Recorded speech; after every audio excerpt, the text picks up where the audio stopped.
이원배 기자님, 지난 일요일에 3차 네. 토론이 있었습니다. 네. 예. 어떻게 보셨어요? 아니, 사실은 다 보지는 못하고 저는 네. 못 봤고요. 12시 넘어서 이제 좀 시간이 나서 예. 녹화본을 뭘 볼까 하다가 뉴스가 났는데 너무 황당해서 예. 갑철수? 그다음에 MB 아바타? 이게 예. 막 검색어 실시간으로 뜨는데 예. 진짜 하고 이제 그 대목을 다시 돌려서 녹화된 영상을 봤어요. 예. 그래서 일요일에 있었던 그 대선 TV 토론에 대해서 오늘은 마케팅 이론을 중심으로 분석을 좀 해보려고 합니다. 근데 한마디로 먼저 저한테 TV 토론을 본 소감을 말해보라고 한다면요. 어휴, 안철수 후보 어떡하냐. 저 캠프에는 마케팅의 기초도 모르는 사람들만 모여있나 이런 생각이 들었어요. 물론 앞으로 선거 기간이 남아있고 또 안철수 후보 쪽에서 똑똑한 선거 전략을 들고 나온다면 뭐 저는 선거를 잘 모르지만 변수가 없다고는 할 수는 없겠죠. 그런데 3차 TV 토론을 본 제 느낌은 뭐랄까요. 캠프에서 실력이 좀 바닥이 드러나는 느낌? 저는 그런 느낌이 들었습니다. 그래서 며칠 동안 비약적으로 실력이 늘지 않는다면 앞날이 조금 어두워 보이긴 하더라고요. 예. 다른 대목을 말씀드리는 게 아니고 제가 조금 전에 앞에서 말씀드린 갑철수 그리고 MB 아바타 그 대목입니다. 근데 그 대목을 돌려보니까 제 느낌에는 자살골인데 정말 안철수 후보가 끈질기게 그 단어를 계속 사용을 하더라고요. 그래서 문재인 후보가 잘 못 알아들었는지 다시 말해달라고 두세 번 요청을 하니까 내가 갑철수냐 안철수냐 이 질문을 계속해서 반복을 합니다. 제가 세보니까 갑철수라는 단어가 전부 6번이 나옵니다. 전부 안철수 후보가 사용을 한 단어예요. MB 아바타라는 단어가 4번이 나오는데 그중에 3번은 안철수 본인이 사용을 하고요. 그리고 이제 나중에 문재인 후보가 MB 아바타에 대해서 안철수 후보가 요청을 해요. 내가 MB 아바타가 아니라고 확인해달라 요청을 하니까 문재인 후보가 웃으면서 예, 저는 그렇게 생각하지 않습니다. 이렇게 대답을 합니다. 그런데 거기서 안 끝나고 안철수 후보는 2012년 때도 그랬다고 세간에 알려지진 않았지만 우리 두 사람이 독대한 적이 있는데 지금 민주당에서 나를 MB 아바타라고 소문냈는데 그걸 막아주면 좋겠다고 부탁했는데 그것이 5년 이후에도 이렇게 벌어지고 있다. 뭐 이러면서 또 MB 아바타를 끄집어냅니다. 그래서 이제 문재인 후보 입에서 처음으로 MB 아바타라는 말이 나오죠. 2012년도에는 MB 아바타라는 말을 들은 적이 없다.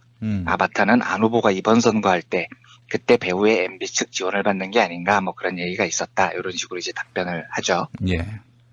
안철수 후보가 약간 좀 조르는 듯이 요구를 해요. 나 아바타 아니야. 아니라고 인정해. 이렇게 강조를 하니까 조금 전에 소개를 해드렸듯이 문재인 후보가 쿨하게 네, 아닙니다. 뭐 세간의 소문은 있지만 저는 그렇게 생각 안 합니다. 이렇게 인정을 해주죠. 저는 이 바보 같은 전략이 국민의당 누구 머리에서 나왔는지 정말 궁금합니다. 제가 과거에 양강구도에 대해서 설명을 드릴 때 조지 레이코프의 코끼리는 생각하지 마 이론을 설명드리면서 상대의 프레임 안에서 상대의 언어를 반복하면서 방어하는 게 제일 멍청한 짓이다라는 조지 레이코프의 이론을 소개를 해드린 적이 있었죠. 예. 상대 프레임의 언어를 사용하면 사용할수록 사람들은 그 언어를 더 강화해서 기억을 합니다. 코끼리를 생각하지 마라고 하면 코끼리가 더 생각나는 거예요. 그런데 안철수 후보는 스스로 자기 입으로 갑철수라는 단어를 6번, MB 아바타라는 단어를 3번이나 사용을 합니다. 그러면 저 토론을 본 사람들 머리에 뭐가 남겠습니까? 언론 보도 제목에 제일 부각되는 단어가 뭐겠어요? 당연히 갑철수, MB 아바타 이 두 단어예요. 그래서 실제로 24일 오전 오후 내내 포털 실검 1위가 갑철수, 2위가 갑철수 뜻 이렇게 돼 있었거든요. 그러니까 안철수 후보 스스로가 갑철수하고 MB 아바타 프레임을 더 강화시키는 짓을 한 겁니다. 근데 어제 그 토론이 안철수 후보에게 얼마나 패착이었는지를 과거 마케팅 이론에서 아주 유명하게 다루는 사례를 하나 소개를 해드리겠습니다. 1978년에요. 미국에서 이제 가장 유명한 맥도날드 햄버거 체인이 굉장한 곤혹을 치릅니다. 이상한 소문이 나돌기 시작한 거예요. 이게 뭐냐면 출처는 알 수 없는데 맥도날드 햄버거 패티를 지렁이 고기로 만든다는 소문이었어요. 근데 실제로 이 지렁이 고기로 햄버거 패티를 만들면요. 소고기로 만드는 것보다 훨씬 더 돈이 비싸게 들어간다고 그러더라고요. 그리고 영양도 많고 맛도 좋대요. 그래서 이때 그 맥도날드가 어떻게 해명을 하냐면 가용할 수 있는 모든 홍보 채널을 동원해서 우리 햄버거에는 절대로 지렁이가 안 들어간다. 심지어 지렁이로 패티 만들려면 지렁이 몇 마리가 들어가는데 이러면 돈이 소고기보다 훨씬 많이 들어간다. 뭐 이렇게 홍보를 하고 다녔습니다. 예. 그리고 이 멍청한 맥도날드가 어떤 식으로 문제를 해결을 하냐면 그냥 사실 이런 일이 있을 때는 뭐 언론 광고를 통해서 사실 무근이다. 한 번 이렇게 밝혔고 끝나야 되는데요. 예, 예, 예. 이 지렁이라는 단어를 계속해서 사용을 해요. 그래서 맥도날드 매장마다 엄청나게 큰 팻말을 붙여놓습니다. 영어로는 이렇게 적어놨어요. 예. Our hamburger meat does not contain earthworms. 우리말로 하면 우리 햄버거에는 지렁이가 들어있지 않아요. 이걸 엄청나게 크게 써붙여놓은 겁니다. 이걸 매장 입구에다 붙여놓으니까요. 사람들이 그 매장에 들어가면서 무슨 생각을 하겠습니까? 당연히 지렁이 생각이 나는 거죠. 예. 그래서 사람들이 모여가지고 맥도날드의 반박을 토론을 해요. 진짜 지렁이 고기로 햄버거를 만들면 소고기보다 비싸네, 안 비싸네. 이 토론을 하면서 계속해서 햄버거하고 지렁이를 연상을 한 거예요. 그래서 그야말로 맥도날드 매출이 진짜 박살이 납니다, 이때요. 근데 이 사례는 마케팅 이론을 한 번이라도 공부한 사람은 제일 먼저 배우는 사례 중에 하나입니다. 그런데 안철수 캠프에서는 이 정도 수준의 마케팅 이론도 공부한 사람이 없었나 싶더라고요. 그래서 누가 도대체 저 MB 아바타 갑철수를 저렇게 반복적으로 말하라고 시켰는지 진짜 궁금해졌습니다. 제가 아까 말씀드린 그 맥도날드 사례에서요. 실제 맥도날드가 지렁이를 반복하다가 크게 후회하고 엄청난 돈을 들여서 해결책을 찾아 나갑니다. 예. 실험실에서 연구를 하죠. 그런 다음에 두 가지 해법을 찾습니다. 첫 번째 해법이 뭐냐면 이런 거였어요. 맥도날드 햄버거 지렁이라는 말을 일치하지 말고요.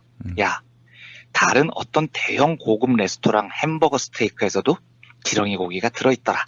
라고 소문을 내는 전략입니다. 아. 네, 이렇게 소문을 내면 예. 사람들이 맥도날드 지렁이는 잊어버리고요. 유명 대형 레스토랑 체인 햄버거 스테이크에 더 젖어든다는 거죠. 근데 물론 실험의 결과는 이게 굉장히 유용했는데 맥도날드가 이건 너무 반칙 같아서 실제로 이 전략을 사용하지는 않습니다. 실제로 맥도날드가 사용한 전략은 두 번째 전략인데요. 이건 소비자들의 관심을 다른 제품으로 돌려놓는 겁니다. 그래서 이때 맥도날드가 밀크쉐이크하고 감자튀김을 아주 새롭게 리뉴얼을 한 다음에요. 햄버거 얘기는 일절 안 하고 계속해서 밀크쉐이크하고 감자튀김 얘기만 계속합니다. 예. 그래서 위기를 탈출을 해요, 실제로요. 사람들에게 지렁이 버거를 잊게 만드는 거죠. 예. 그러니까 이 사례에서도 알 수 있듯이요. 어떤 프레임의 가치를 위기에 처할 때 제일 바보 같은 전략이 그 프레임의 언어를 반복해서 사용하는 겁니다. 그리고 반면에 제일 좋은 전략은 전혀 다른 곳으로 관심을 돌려서 자기 언어로 프레임을 바꾸는 거죠. 그러니까 지렁이 햄버거가 아니고 지렁이 스테이크로 대중의 관심을 돌리든지 밀크쉐이크로 돌리든지 돌리는 겁니다. 그런데 안철수 후보는 자기 입으로 MB 아바타 갑철수 프레임을 실검 1위에 당당히 등극시켰습니다. 한 가지만 더 추가를 하겠습니다. 예. 마케팅 이론 중에요. 굉장히 유용한 전략이라고 평가를 받는 게 공포 마케팅이라는 겁니다. 그러니까 대중을 공포의 도가니로 일단 몰아요. 그 다음에 내가 전하고자 하는 메시지를 전하면 굉장히 효과가 크다는 겁니다. 예를 들면 매진 임박 뭐 이런 광고 문구가 그런 거예요. 이런 걸 들으면 사람들이 공포에 질리죠. 와, 나 잘못하면 저 싸고 좋은 걸 못 살 수도 있어. 뭐 이런 공포가 이제 마음에 딱 와닿으면 지름신이 강림하게 되는 겁니다. 학원가에서 왜 이런 거 자주 붙여놓죠. 중1 성적이 평생을 좌우합니다. 뭐 이런 거요. 예. 이것도 대표적인 공포 마케팅이에요. 그래서 중1 때 공부 못하면 평생 루저 되는구나. 이런 공포에 빠지게 되면 돈을 써서라도 사람들은 공포에 벗어나고 싶어요. 그래서 공포는 마케팅에서 굉장히 유용한 메시지 전달 수단이라고 가르칩니다. 예. 근데 예를 들어서 선거 때마다요. 이건 뭐 미국이나 한국이나 똑같은데요. 전형적으로 공포 마케팅 도구로 사용되는 소재가 바로 전쟁하고 안보입니다. 그러니까 색깔론이라는 게 그런 거죠. 예. 우리나라만 해도 북한에 대한 공포, 한국 전쟁에 대한 기억과 공포 이런 걸 이용해서 뭐 전술핵을 깔자는 둥, 뭐 사드를 설치하자는 둥, 핵무기를 우리도 만들자는 둥, 주적이 누구냐는 둥 일단 말도 안 되는 프레임 마케팅을 선거 때마다 보수 진영에서 사용을 해옵니다. 예. 그런데 이 공포에 기초한 안보 프레임은 남북분단이라는 특수성 때문인지는 몰라도 매번 또 그럴싸한 효과를 발휘를 해왔어요, 한국에서는요. 그런데 미국의 사례를 보면 이 공포 마케팅을 선거에서 이용한 건 보수 진영만은 아닙니다. 물론 보수는 전쟁을 매개로 한 공포 마케팅을 극단적으로 늘 표로 이용을 하는 경향이 강했어요. 예. 이 대표적인 예가 1988년 미국 대선이었는데 이때가 부통령이었던 그리고 대통령에 출마한 아버지 조지 부시 공화당 후보하고요. 민주당 마이클 두카키스라는 후보가 붙습니다. 근데 이때 선거 초반에 여론조사를 보면 상대가 안 됩니다. 상대가요. 압도적으로 두카키스가 우세했었어요. 근데 이 두카키스라는 사람이 매사추세츠주 주지사였는데 이 사람이 매사추세츠를 맡아서 경제를 엄청나게 발전시킨 장본인이었거든요. 예. 근데 부시는 누가 봐도 레이건 뒤에 그냥 숨어있는 멍청한, 이미지 자체가 멍청한 이미지가 너무 강했습니다. 너무 멍청해서 어쩔 줄 모르는 그런 이미지여서 여론조사가 너무 차이가 많이 났었어요. 예. 근데 이게 왜 뒤집어지냐면 부시 쪽이 극단적으로 공포 마케팅을 내세운 겁니다. 부시가 이때 쓴 전략이 듀카키스는 국방을 강화하는 법안을 다 반대한다. 그래서 전쟁 나면 우리는 엿댄다. 이 공포 마케팅 하나 하고요. 둘째로 그때 그 두카키스가 매사추세츠 주지사 때 죄수들을 계도하기 위해서 주말에 죄수들을 휴가를 보내는 프로그램을 운영했거든요. 예. 근데 이게 굉장히 효과적인 프로그램이었습니다. 그래서 이 저도 덕분에 실증적으로 분석을 해보면 죄수들의 그 계도 효과가 굉장히 큰 걸로 통계로 나옵니다. 근데 부시는 그런 거 다 쌩까고 이걸 그대로 네거티브로 몰아버립니다. 봐라. 듀카키스는 살인자들을 주말에 풀어주는 사람이다. 듀카키스가 대통령이 되면 살인자들이 길거리에 활보를 하고 다닐 거다. 이 공포심을 이용을 해요. 그래서 안보와 범죄 이 두 공포 마케팅으로 대역전극을 일궈낸 겁니다. 근데 이건 뭐 보수 진영이 늘 하는 짓이니까요. 예. 그런데 이제 재선 도전에 나선 1992년 부시 때요. 이때 상대가 빌 클린턴이었죠. 근데 부시는 4년 전에 했던 짓을 똑같이 하는 겁니다. 전쟁, 범죄 이런 거에 대한 공포를 유권자들한테 심어주려고 해요. 예. 그런데 이때 클린턴이 들고 나온 정말 멋진 전략이 있었습니다. 예. 그러니까 전쟁, 범죄 이 공포 프레임을 전혀 말려들지 않고요. 미국 역사상 길이 남을 명선고 구호를 만들어냅니다. 그게 바로 It's the economy, stupid. 바보야, 문제는 경제야 이런 거죠. 그러니까 이 선거 문구가 굉장히 훌륭했던 건요. 공화당이 만들어 놓은 전쟁과 안보 프레임을 한 번에 뒤집어 놨다는 게 물론 훌륭합니다. 그러니까 저쪽이 만들어 놓은 코끼리 프레임이 아니고 내 언어로 내 프레임을 만들어서 클린턴이 자기 선거를 치른 거죠. 실제로 그 레이건과 부시 12년을 거치면서 미국 경제가 아작이 나고 있었거든요. 1970년대까지 대번영기를 누렸던 미국 중산층들이 실질적으로 몰락이라는 걸 경험한 때가 곧 12년이었습니다. 그래서 It's the economy, stupid. 바보야, 문제는 경제야 라고 말하는 슬로건이 우수한 겁니다. 그런데 여기에서 한 가지 주목을 해야 될 점이 맨 끝에 stupid 하고 한마디 더 붙이는 겁니다. 바보야 라고 한마디 더 하는 거죠. 그러니까 경제가 중요해요 이게 아니고 문제는 경제야 이 바보들아 이렇게 외쳐버린 겁니다. 예. 그러면 이게 어떤 효과를 얻냐면은요. 야, 니네 부시 시절로 다시 돌아가고 싶어? 부시 저 멍청이가 경제 말았던 시절이 좋아?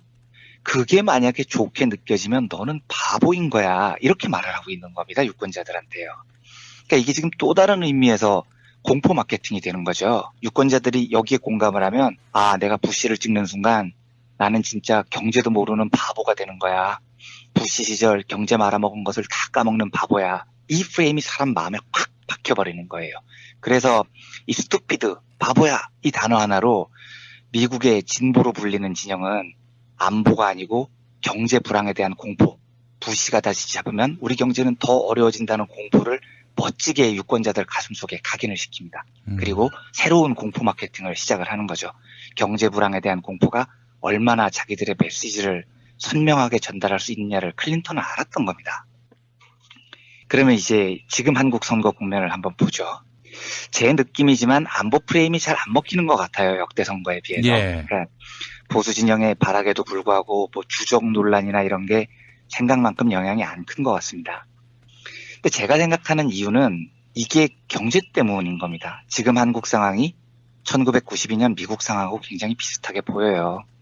비즈니스 프렌들리 한답시고 시장경제 수호자 이런 간판 달고 나온 이명박 뽑았고 박근혜 뽑았더니 지금 경제가 가계부채가 1300조 넘고요. 정부부채 600조 넘고요. 비정규직이 넘치죠. 빚내서 집 산 사람들 고통만 가중되죠. 해고자는 넘치는데 일자리는 없죠. 이 상황이 지금 딱 바보야, 문제는 경제야, 이 상황인 거예요.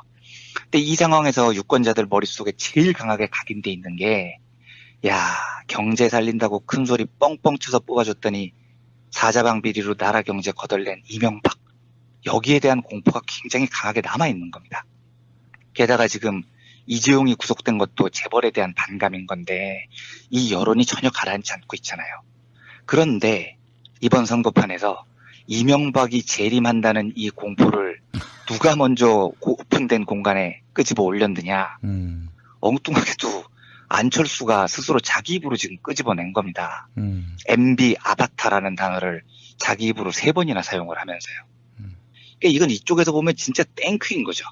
그러니까 안철수가 아무리 자기 입으로 나는 MB 아바타가 아니에요 라고 소리쳐도 사람들은 계속해서 아 그래 안철수도 기업인 출신이지 이걸 연상하게 됩니다.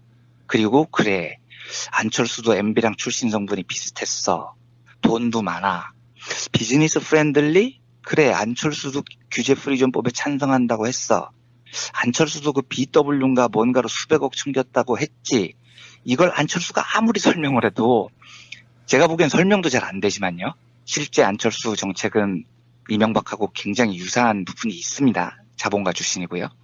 그런데 아무튼 서민표를 얻겠다고 안철수가 자기 입으로 아무리 아니라고 반박을 해도요.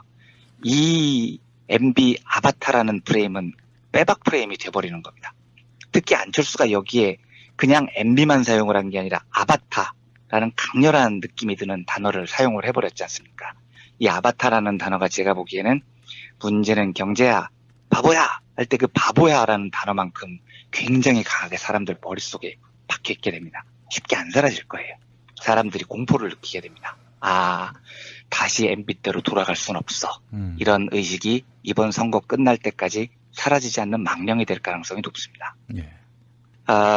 안철수 후보는 실제 그 실존의 모습을 봐도 저는 뭐 안철수 후보에 반대할 수밖에 없는 지배계급의 대변자라고 봅니다. 그런데 그걸 지금 자기 입으로 TV토론에서 자살골을 연이어 2번 넣는 것 같았어요. 그래서 아휴 참 한국 진보도 실력이 좀 더 필요하지만 한국 보수들 실력하고는 참 거기도 안습이다 뭐 이런 생각이 들더라고요. 예. 아무튼 일요일 TV토론을 보고 아이고 우리가 졌단 애들한테 지난 선거를 왜 2번이나 졌나 뭐 하는 생각도 좀 들고요. 네. 그런 의미에서 안철수의 자살골이 어떤 의미를 가지는지에 대해서 그 프레임 이론과 마케팅 이론을 섞어서 한번 말씀드리고 싶어서 이 주제를 말씀드렸습니다. 예. 지난 대선에 어떻게 저런 자들한테 졌는지에 대한 해답이 혹시 더 플랜에 있는 것은 아닐까요? 아마도요. 정말 여러 가지로 고민을 해봐야 됩니다. 예. 그렇죠? 지금 생각해보면 너무 허접한 애들한테 진 거거든요. 예. 이제 문재인 후보 입에서 처음으로 MB 아바타라는 말이 나오죠. 2012년도에는 MB 아바타라는 말을 들은 적이 없다. 아바타는 안 후보가 이번 선거할 때 그때 배우의 MB 측 지원을 받는 게 아닌가 뭐 그런 얘기가 있었다. 이런 식으로 이제 답변을 하죠. 예. 안철수 후보가 약간 좀 조르는 듯이 요구를 해요. 나 아바타 아니야. 아니라고 인정해. 이렇게 강조를 하니까 조금 전에 소개를 해드렸듯이 문재인 후보가 쿨하게 네 아닙니다. 뭐 세간의 소문은 있지만 저는 그렇게 생각 안 합니다. 이렇게 인정을 해주죠. 저는 이 바보 같은 전략이 국민의당 누구 머리에서 나왔는지 정말 궁금합니다. 제가 과거에 양강구도에 대해서 설명을 드릴 때 그 조지 레이코프의 코끼리는 생각하지 마 이론을 설명드리면서 상대의 프레임 안에서 상대의 언어를 반복하면서 방어하는 게 제일 멍청한 짓이다라는 조지 레이코프의 이론을 소개를 해드린 적이 있었죠. 예. 상대 프레임의 언어를 사용하면 사용할수록 사람들은 그 언어를 더 강화해서 기억을 합니다. 코끼리를 생각하지 마라고 하면 코끼리가 더 생각나는 거예요. 그런데 안철수 후보는 스스로 자기 입으로 갑철수라는 단어를 6번, MB 아바타라는 단어를 3번이나 홍보 채널을 동원해서 우리 햄버거에는 절대로 지렁이가 안 들어간다. 심지어 지렁이로 패티 만들려면 지렁이 몇 마리가 들어가는데 이러면 돈이 소고기보다 훨씬 많이 들어간다. 뭐 이렇게 홍보를 하고 다녔습니다. 예. 그리고 이 멍청한 맥도날드가 어떤 식으로 문제를 해결을 하냐면 그냥 사실 이런 일이 있을 때는 뭐 언론 광고를 통해서 사실 무근이다. 한 번 이렇게 밝히고 끝나야 되는데요. 예, 예, 예. 이 지렁이라는 단어를 계속해서 사용을 해요. 그래서 맥도날드 매장마다 엄청나게 큰 팻말을 붙여놓습니다. 영어로는 이렇게 적어놨어요. 예. Our hamburger meat does not contain earthworms. 우리말로 하면 우리 햄버거에는 지렁이가 들어있지 않아요. 이걸 엄청나게 크게 써붙여놓은 겁니다. 이걸 매장 입구에다 붙여놓으니까요. 사람들이 그 매장에 들어가면서 무슨 생각을 하겠습니까? 당연히 지렁이 생각이 나는 거죠. 예. 그래서 사람들이 모여가지고 맥도날드의 반박을 토론을 해요. 진짜 지렁이 고기로 햄버거를 만들면 소고기보다 비싸네, 안 비싸네. 이 토론을 하면서 계속해서 햄버거하고 지렁이를 연상을 하는 거예요. 그래서 그야말로 맥도날드. 이원배 기자님, 지난 일요일에 3차 네. 토론이 있었습니다. 네. 예. 어떻게 보셨어요? 아니, 사실은 다 보지는 못하고 저는 네. 못 봤고요. 12시 넘어서 이제 좀 시간이 나서 예. 녹화분을 뭘 볼까 하다가 뉴스가 났는데 너무 황당해서 예. 그 갑철수? 그다음에 MB 아바타? 이게 예. 막 검색어 실시간으로 뜨는데 예. 진짜 하고 이제 그 대목을 다시 돌려서 녹화된 영상을 봤어요. 예. 그래서 일요일에 있었던 그 대선 TV 토론에 대해서 오늘은 마케팅 이론을 중심으로 분석을 좀 해보려고 합니다. 근데 한마디로 먼저 저한테 TV 토론을 본 소감을 말해보라고 한다면요. 어휴, 안철수 후보 어떡하냐. 저 캠프에는 마케팅의 기초도 모르는 사람들만 모여있나 이런 생각이 들었어요. 물론 앞으로 선거 기간이 남아있고 또 안철수 후보 쪽에서 똑똑한 선거 전략을 들고 나온다면 뭐 저는 선거를 잘 모르지만 변수가 없다고는 할 수는 없겠죠. 그런데 예. 3차 TV 토론을 본 제 느낌은 뭐랄까요. 캠프에서 실력이 좀 바닥이 드러나는 느낌? 저는 그런 느낌이 들었습니다. 그래서 며칠 동안 비약적으로 실력이 늘지 않는다면 앞날이 조금 어두워 보이긴 하더라고요. 예. 다른 대목을 말씀드리는 게 아니고 제가 조금 전에 앞에서 말씀드린 갑철수 그리고 MB 아바타 그 대목입니다. 근데 예. 그 대목을 돌려보니까 제 느낌에는 자살골인데 정말 안철수 후보가 끈질기게 그 단어를 계속 사용을 하더라고요. 그래서 문재인 후보가 잘 못 알아들었는지 다시 말해달라고 두세 번 요청을 하니까 내가 갑철수냐 안철수냐 이 질문을 계속해서 반복을 합니다. 그래서 제가 세보니까 갑철수라는 단어가 전부 6번이 나옵니다. 전부 안철수 후보가 사용을 한 단어예요. MB 아바타라는 단어가 4번이 나오는데 그중에 3번은 안철수 본인이 사용을 하고요.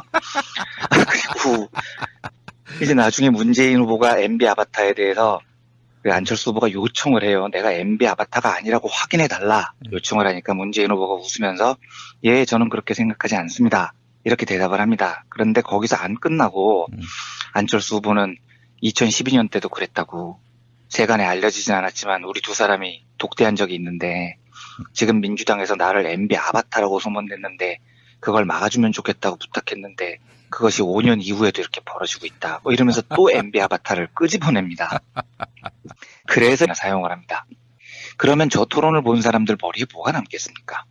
언론 보도 제목에 제일 부각되는 단어가 뭐겠어요? 당연히 갑철수, MB 아바타 이 두 단어예요.